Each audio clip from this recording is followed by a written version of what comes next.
Alaska: The Last Frontier is a fascinating show, but we do not talk about the great things of the show. Let's continue to learn about the secrets behind the show. 8. After leaving home, Jewel was homeless. When Jewel left home at the age of 15, she went from living on a homestead with a large family to being homeless. Initially thinking she would only be in that situation for a couple of months, she struck out and ended up living in her car for a year. She worked odd jobs when she could get them, but found it difficult to get hired without an address to put onto her job applications.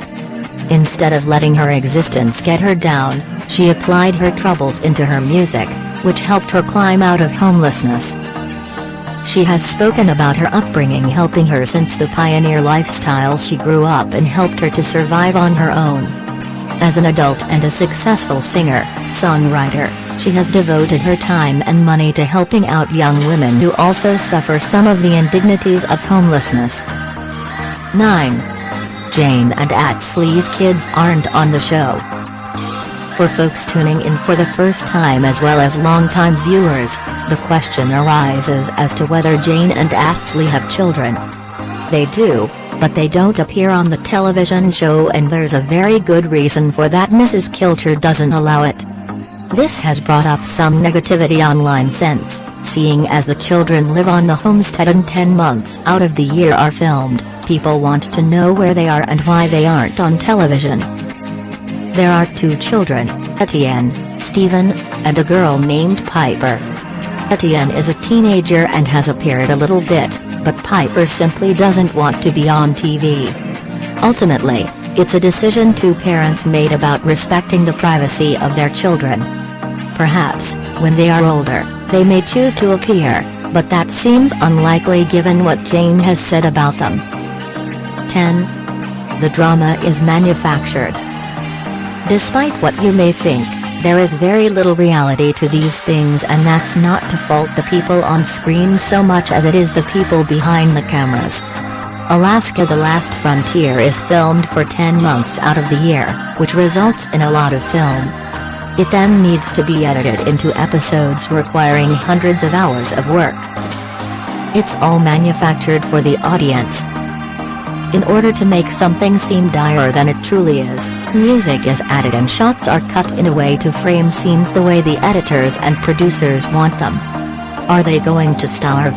They make it look that way by cutting out hours of conversations and planning that goes into a hunt, making it seem like these people are on the verge of death.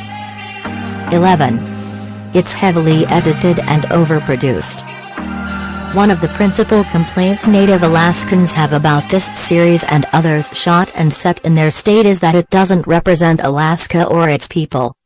In most shows like Deadliest Catch or Ultimate Survival Alaska, the show adds a narrator who provides context but doesn't overly explain what is going on. Unfortunately, the opposite is true for Alaska: The Last Frontier, which finds the narrator carrying the weight of the story. This isn't a fault of the Kilcher family, but rather, the producers behind the show. With a narrator constantly reminding the viewers that an uncaught fish or a deer that survives being shot at may result in the death of the family, it gets old. This type of overproduction doesn't seem necessary compared to other shows, but the fans don't seem to mind it as much as the locals, so the series continues to do well. 12. Yes, it's scripted. Anyone who has been watching reality television these past few decades should already know that these shows are heavily scripted. Imagine producing a show without a script where you actually do what they say, follow people around and film whatever they do for months on end but make it interesting. That's not going to produce a good television show, so producers script out what needs to happen in advance. Everything the family does is prepared in advance so they know what to do. It's not like a standard scripted show, they don't necessarily feed them dialogue. It's more about establishing a situation that needs to play out. Reality shows have been doing this for years, and Alaska: The Last Frontier is no different. 13. Jewel and her mother are estranged. Jewel's mother and former wife of Atz is no longer in contact with her daughter, Jewel. When her mother left the family and the homestead, Jewel was only 8, but they maintained contact. Jewel was left to grow up in a home with an abusive, alcoholic father for 7 years before she left home. Her relationship with her dad has improved, but her relationship with her mother only deteriorated following a heartbreaking realization. Lena Carroll came back into Jewel's life when her career picked up. She even picked up the reins as her manager until things went south in 2010. It took her a few years to realize it, but her mother had been stealing from her. Jewel fired her mom and severed all ties. The two remain estranged to this day. 14. Jane Kilcher fought back at the haters online. Jane Kilcher lives her life on the land, and while she does let the cameras in, she doesn't often post to social media.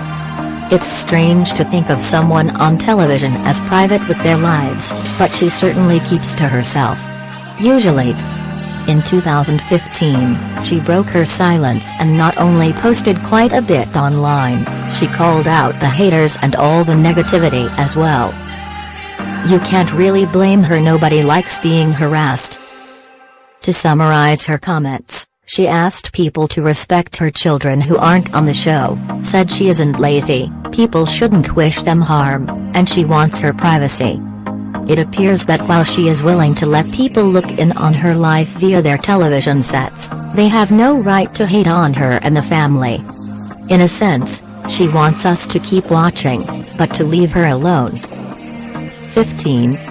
Hit one of 20 shows filmed in Alaska thanks to a tax credit. Alaska: The Last Frontier is one of 20 reality television shows set and filmed in the 49th state.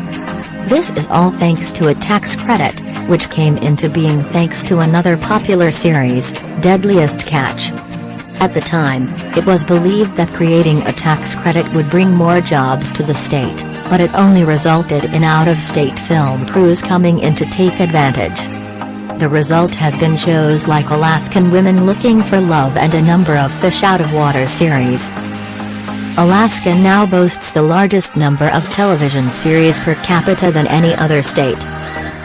Given that the state is only home to some 735,000 people, the massive influx of television series taking advantage of tax credits and the wide-open spaces has brought in some money, sure, but it doesn't come without controversy and some environmental concerns. Do you know any Alaska: The Last Frontier secrets we might have missed? Let us know in the comments.